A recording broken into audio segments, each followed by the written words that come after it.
Here's some Chiefs trivia for you.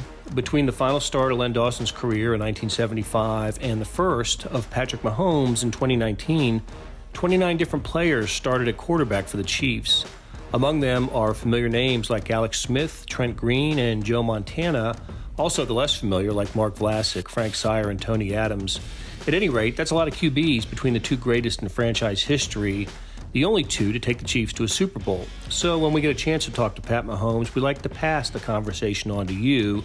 And that's what we do today on SportsBeat KC, presented by Big O Tires. It's Friday, January 24th, 9 days before Super Bowl 54, and I'm your host, Blair Kirchhoff. After Mahomes, you'll hear from a pair of Chiefs defensive players, lineman Chris Jones and cornerback Kendall Fuller. We selected these players because we haven't heard much from them lately. Jones suffered a calf injury before the playoffs, missed the game against the Texans, but returned to play about 20 snaps against the Tennessee Titans. You'll hear about how difficult it was for him to watch his teammates play in an important game and how healthy he expects to be for the Super Bowl. Hint, it's above 100%. Kendall Fuller has had a fascinating season. He missed games this year with a broken thumb, was admittedly cautious upon his return, and is now full of confidence heading into the biggest game of the year. But first, here is Patrick Mahomes. How you doing? So how do you balance all this out? Going to the Super Bowl for the first time, knowing there's distractions, hearing what everybody says, yet keeping that laser focus, getting ready for the 49ers. Yeah, I think the biggest thing is in these first few days trying to get everything settled as far as getting family and friends at the game and everything like that, and getting them the tickets squared away, hotel rooms and stuff like that. And so that now going into the week, I can really focus in on the game plan and doing everything. And obviously I've already watched film Monday, Tuesday and stuff like that, but getting my family squared away first, and then now I can really just focus in on doing what it takes in order to win it. How much are you leaning on Coach Reed and players like the rest of us because they've actually been there, what preparation is like, and then your whole experience? Yeah, for sure. I mean, really talking to those guys, seeing what the week's like. First off, I mean, obviously we have a schedule of how we're doing everything, but seeing what extra free time I think I can pick up in order to either study more or get guys together to get some more work in.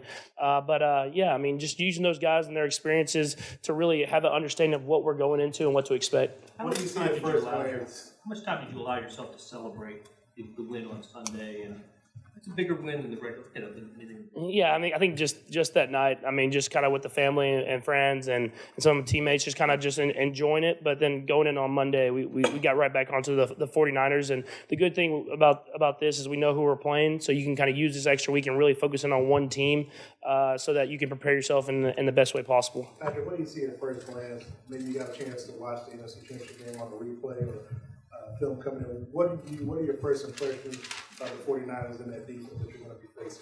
Yeah, I mean, I think obviously they have a ton of playmakers on the defense, defensive line, linebackers, and secondary. But they have guys that have had experience, and they have young guys that are super talented. And so you can see that that the young guys have really grown as the years went on, as they've learned from other guys around. And, I mean, they're very sound in what they do and the coverages that they play. And so for us, it's about just having to execute at a high level and knowing it's going to be a great challenge on every single play. Shot a couple of TV commercials there at Rogers, right? So have you already, or will you call them and say, hey, what do you think? What do you see when you were out there? Did you steal some ideas after he just played? Yeah, I haven't even thought about that. I might need to, but no, it's I do have a relationship where I can talk to him and text him and do stuff like that. But I'll probably just focus in on what we do here and what Coach Reed game plans, because I know he done a good job of game planning all year long. Patrick, what was extra time? How do you make sure you don't go with over analysis and spending too much time watching the film with all the extra time? Yeah, I mean, I don't think you can spend too much time watching film, but I think you can spend too much time trying to dissect every single thing. I think there's times where you're playing a team that like them, that they play their certain coverages and they play them really well, that you just have to go out there and execute. I mean, that's the biggest thing. The plays are going to be there. You're going to have chances in the game to have opportunities, but they're not going to be a ton. So when you do get those opportunities, just make sure you execute at a high level. Any other championships you played, and even in your youth level, that you could kind of fall back on, even if it's even a T-ball championship or anything of that nature, that you could fall back on? No, I don't think so. I mean, I've played in championship games growing up, but this is definitely a bigger one, probably the biggest one that's around. And so for me, it's just about, like we said, talking to Coach Reed, talking to Suggs, all these guys that have been in these games, getting a feel for it, getting a feel for having to run out of the tunnel and then wait around a little bit before you get going, and kind of building and kind of containing your emotions and being able to get there and really just play football when it comes down to it. Patrick, can you describe how Andy kind of emotionally connects with you and the team? It seems he's able to inspire but also calm you. I wonder how that works. Yeah, I think it's just he's the same person every single day. Same person if we're winning or if we're losing. He's going to have that same fire, but at the same time, still being able to teach in the moment and really get the best out of every single person. I think that's a huge thing. And you've seen it these last few weeks when we're down, and you've seen it when we've been up in games. We still have that same mentality of taking it one play at a time and trying to be great for that play. And one other part to that, I mean, his own connection with you directly. I was sort of joking with him the other day about you guys are completing each other's sentences, and he said you actually are. Have you caught on to that experience, or do you remember that happening a few times? Yeah, it's happened before. Matt Moore has a great story about it, one of his first weeks here. But no, it's just being on the same page in the game, knowing what he's going to call before he's going to call it, having the same feel for the game, and then making sure we're communicating. That stuff that Coach Reed does a great job with, as well as Coach Bieniemy and Coach Kafka. Does he still do impressions of you?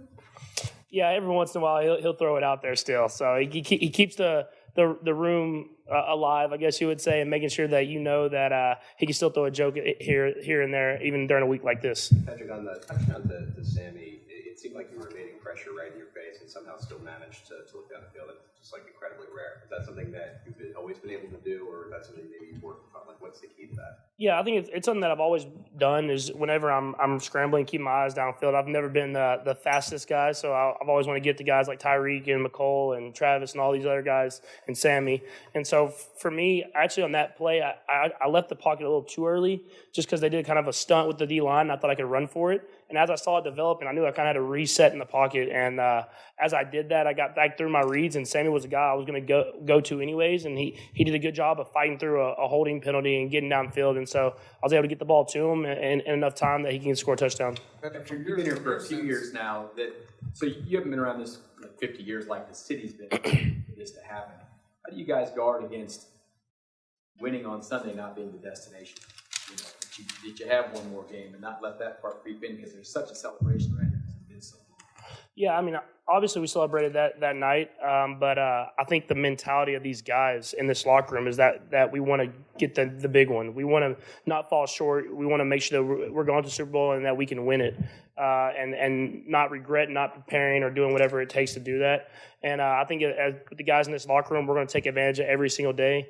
It's a long build for these next week and a half or whatever it is, but we're going to build every single day of just taking advantage of it and hopefully getting there and playing our best football and trying to find a way to win the football game. When do you think it's going to hit you that you're actually there? Will it be when you get off the plane Sunday or opening night at Mahomes Park that we are here in the Super Bowl? Getting a chance to actually enjoy it before obviously you have to put your mind to get back to work. Yeah, I think when I get on the plane and it's snowing and then get off and I'm sweating, I'll know I'm there. But seriously, following up on that, literally the last 3 months you all have played in cold weather, maybe outside.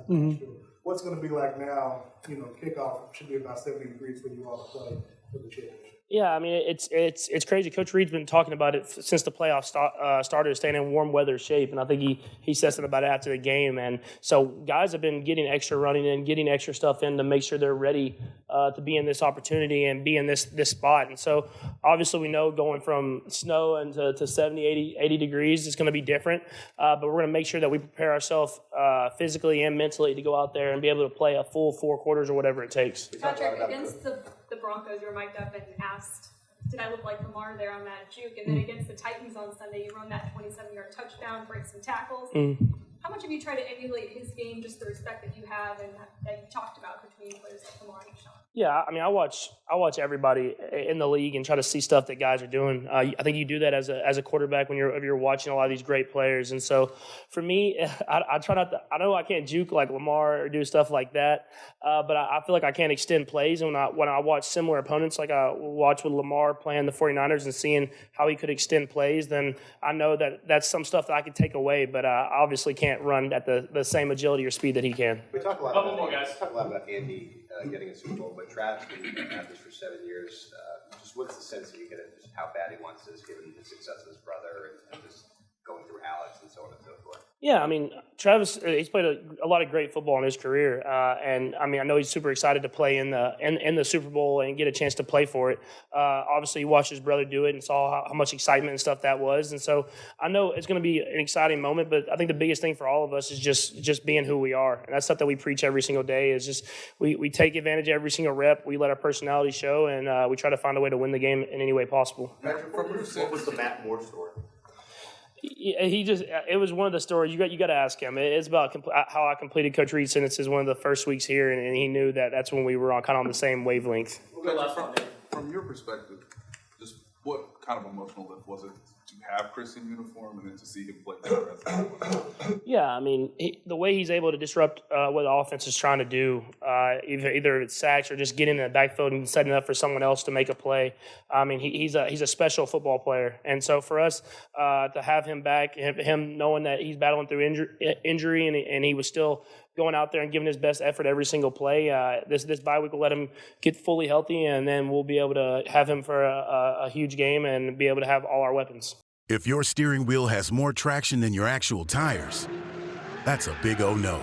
Thankfully, for all your car's big O no's, there's always a big O yes. Now through February 2nd, buy 3, get 1 free on select sets of 4 Aspen Touring AS or Mesa AP2 brand tires with paid installation purchase. Big O Tires, the team you trust. Disposal fees extra and up to 10% shop fee based on non-discounted regular retail price not to exceed $35 where permitted. See store for pricing. Eligibility may vary. Not valid with other offers. At participating locations, no cash value.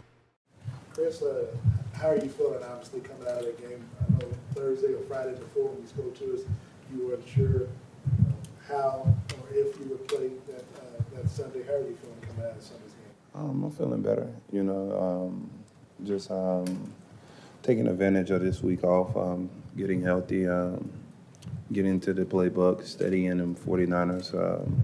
Yeah. Were you surprised at how well you played? I mean, I know you're confident, I know you have your abilities, but not having had a chance to test it, did you feel that comfortable that you would be able to make the kind of impact you did? When Friday came, I kind of knew I was going to play, but with Rick and the training staff, I thank them guys so much. They took the precautions to make sure I was the healthiest that I could be before the game.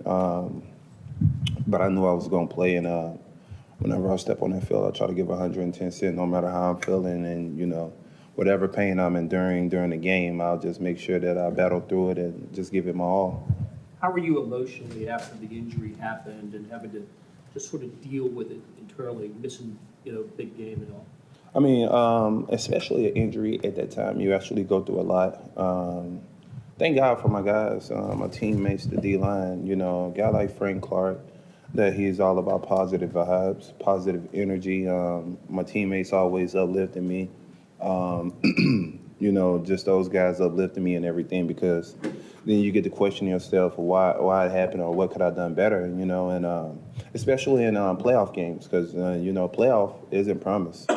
And especially when you feel like you can do something to help your team to win a game, it's emotionally challenging. And I was fortunate enough that the team went out there, executed against Houston, and I was able to play against Tennessee Titans, and thank KC fans for the prayers. I think they helped. And Miss Fags, she actually made me some meatballs. And I think that's what did it. The meatballs had me feeling amazing on Friday. So More meatballs. Yeah, that's why I told him, man, it's tradition now. He told me, listen, that's my wife, just relax. And I told him I'm not trying to get any Chris, can you talk about the 49ers? We were just hearing how they can disguise things. All the plays can look the same, and then suddenly it's something different. They've got something special for this defense. So when you study them, what do you see that they do? They're very special. Both sides of the ball. I mean, they took this off season and added some huge key pieces. They added D Ford, drafted a Nick Bosa kid. They got Richard Sherman on the outside, DeForest Buckner. Their front seven is ruthless. Then you look at the offense, Jimmy Garoppolo, the speed that they've created around him, one of the best tight ends in the league, George Kittle. So they got a lot of weapons. They're very dynamic.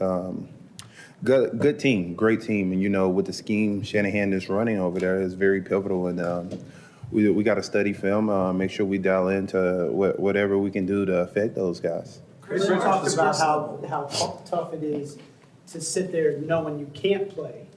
Now, how tough is it to have 2 weeks to have to wait to play in the Super Bowl? I mean, are these days just crawling by right now? No, this is great. You know, I was thinking about this last week, and you know, everybody was like, "Man, the bye week is not good." No, the bye week is great. You need the bye week. You know, this is week 20, week 21 of the season. You know, is long, so it's very, very fortunate we're able to get this bye week and take advantage of it and rest and get our bodies right and our mental capacity of the game right. You know, because actually later on in the season, especially for younger guys, the mental capacity, you know, it gets hard. You have to start, you know, actually forcing yourself to study more, forcing yourself to look at the playbook because it's so late in the season that, you know, around this time you're actually done with football unless you're fortunate enough to make it to the Super Bowl. Does the stress, you know, you guys had such a focus of getting back to where you were because you were so close last year.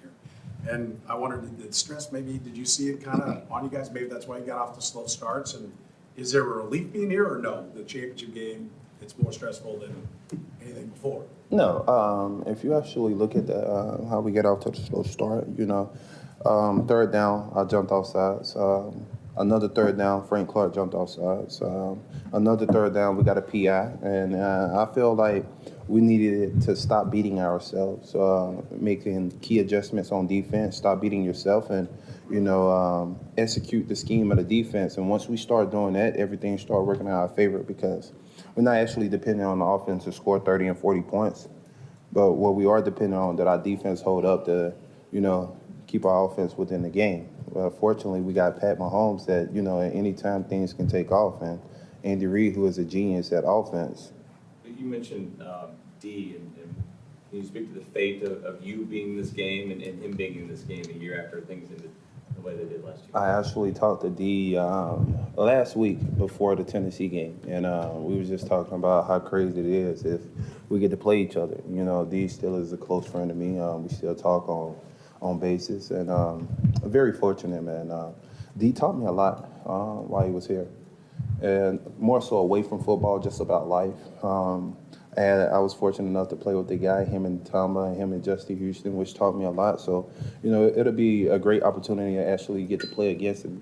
Chris, with the way things went in the game and then you get this extra rest, do you anticipate being able to play the full game on Super Bowl Sunday, health-wise? 1,000%, man.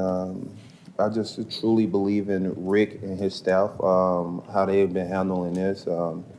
They're some of the best in the business. He's been in the business a long time, and whatever Rick tells me to do, I try to do it to my best ability. I completely trust those guys, and to make sure that they have me ready before a game. Thank you, guys. Yeah, don't forget the meatballs. Hey, it's Blair. Hey, we have a special subscription offer for SportsBeat KC listeners, unlimited digital access to the Kansas City Star's award-winning sports coverage.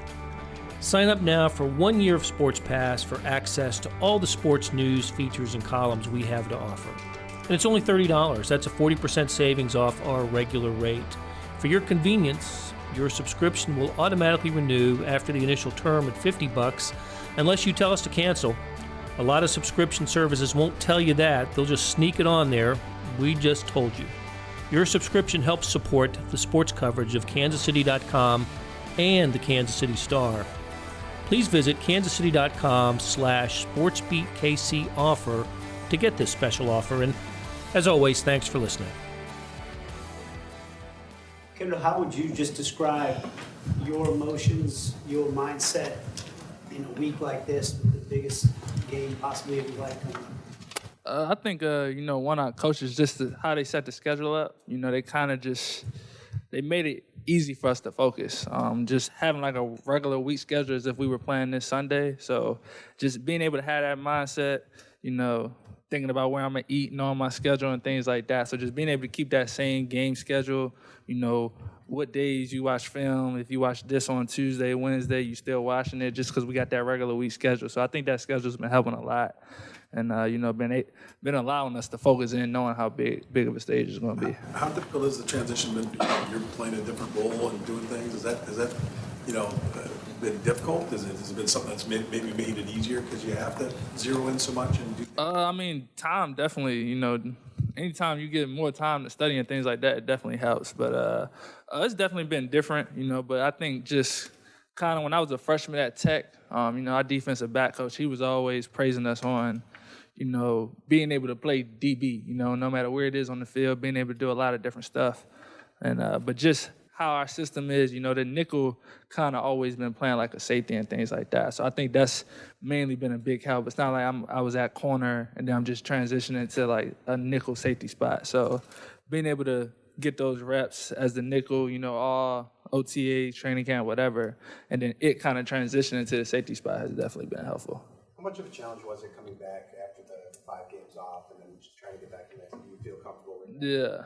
Yeah, I definitely feel better, but it's definitely tough just because, I think what made it tougher this year was just what happened last year, having the surgery last year, then coming back playing and then breaking the screws in the AFC Championship game. So I think just that trust level wasn't there when I first got back, whether you're just pressing a guy, you don't really want to use the thumb, just when you're tackling, not really wanting to wrap up with the right hand and things like that. So I think last year, just having what I went through last year kind of affected me this year. But the more I've been able to get out there more this year and make some plays, make some tackles, you kind of get comfortable right after that. When do you feel like it clicked in again for you? Say it again? When do you feel like it clicked in for you where you started to feel like comfortable?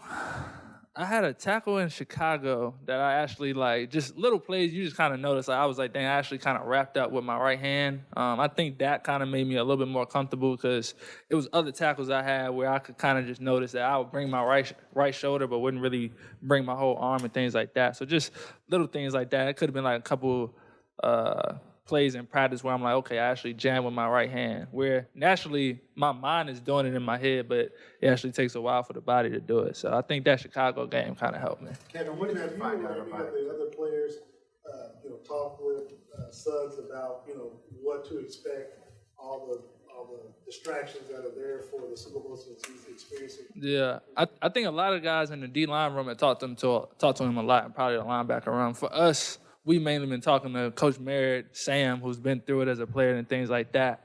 So every day I told him, just them being able to give us that picture of what it's going to be like. Just like when we go into it, we already can kind of know what it is. We got a taste of it already just because, Coach Merritt every day, he'll just paint us the whole picture of what it's going to be like, whether it's the media, halftime, pregame, and things like that. And even Sam as a player going through it, being able to tell us exactly what it's going to be like. So I think that's going to be, real beneficial for us. What did he say about opening night that Monday night? Just talking about just the media, just how he'll give you the picture. I think he said back then they used to do the media in the morning. I think now they do it at night. But just being able to paint that picture, whether you're a guy like Pat Mahomes or you're a guy that's just, picked up off the practice squad halfway through the season, everybody's going to have to deal with media and just little things about the hotel room, tickets, whatever it is, just being able to paint the whole picture about any little thing. And you're not quite the NFL family. What advice have your brothers given you about? Just locking in, just focusing up, just them knowing that the game is next Sunday. My brother shoot me a text this week like, hey, dog, make sure you have a good week of preparation, good week of practice this week, and things like that. So just them taking the pressure off me, whether it be with tickets, hotels, just being able to handle the logistics and things like that. But really just them just allowing me to lock in. Kyle's out there at the Pro Bowl right now just having fun, enjoying it.